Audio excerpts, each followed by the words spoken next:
Welcome back. You're watching the morning news right here on CNN News 18. We're now taking you to a particularly important story. Adani Enterprises on Wednesday said that it had cancelled its follow-on public offering, FPO, and that it will return money to its investors. On a day that markets welcomed the budget with a sharp rally early on, Adani Group companies were again in virtual freefall through Wednesday. Its flagship Adani Enterprises Ltd plunged 28.4%. The group announced late yesterday night that it had decided to call off the 20,000 crore follow-on public offering. Now, their chairman has said, the Gautam Adani, the chairman of Adani Enterprises, who we're going to show you in just a second, he said the decision was taken and the fluctuations in the group's stocks have been seen during the day's trading. I want to take you to what he had to say, then we'll discuss more with experts. Take a look. After a fully subscribed FPO, yesterday's decision of his withdrawal would have surprised many. But considering the volatility of the market seen yesterday,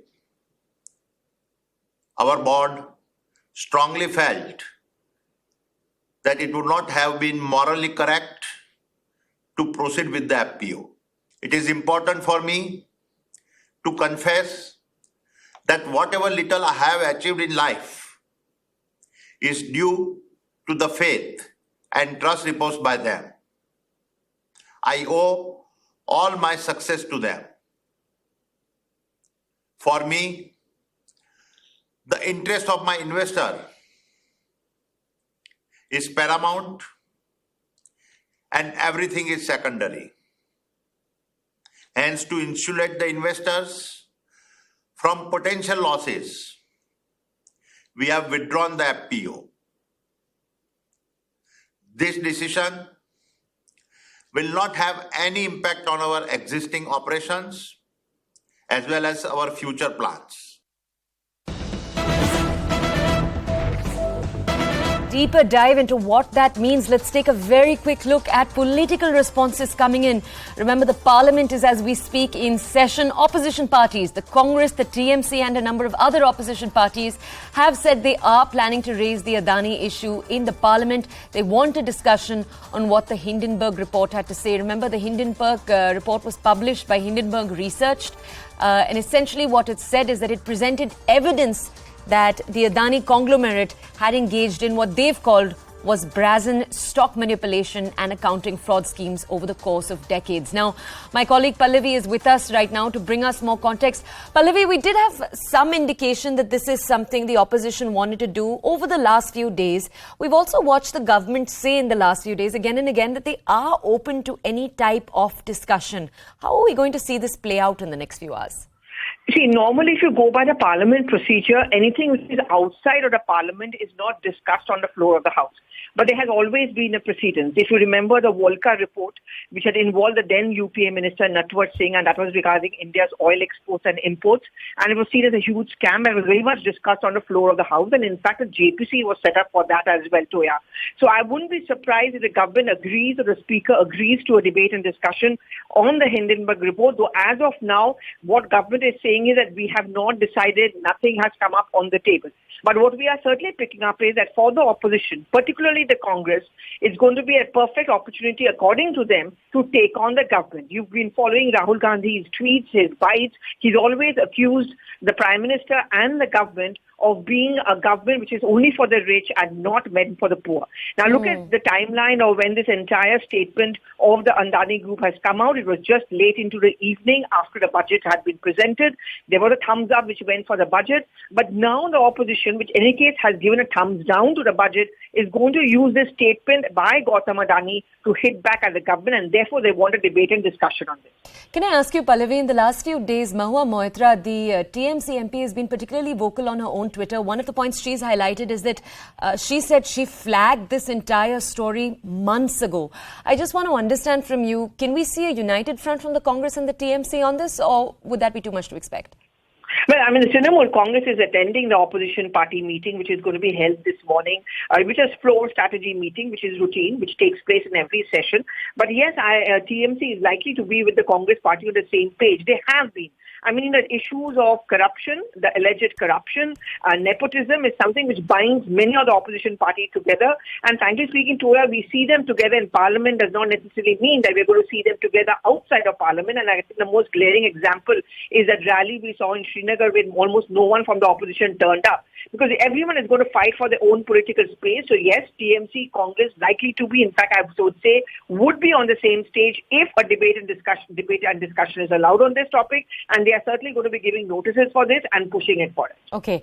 Pallavi, thank you for that context. For our audiences, we have to move on very quickly to a breaking coming in around the stock market as the Sensex is down by 400 points.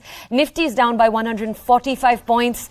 Let's go over very quickly to a reporter we have joining us from CNBC. Sonal Bhutra is with us right now. Good morning, Sonal. Thank you so much for joining us here on CNN News 18.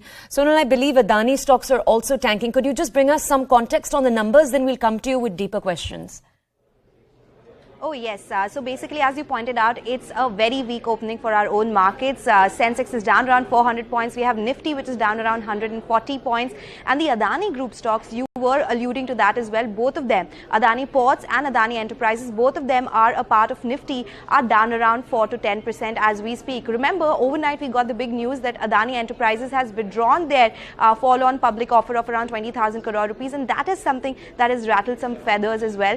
These stocks, they have fallen around 50% from their 52-week highs already, and there has been a carnage in these stocks across the group, be it Adani Enterprises, be it Adani Ports, which are the Nifty stocks. In the broader markets as well, we have Adani Green Energy, Adani Total Gas. All of them have been seeing limit down levels in last couple of trading sessions.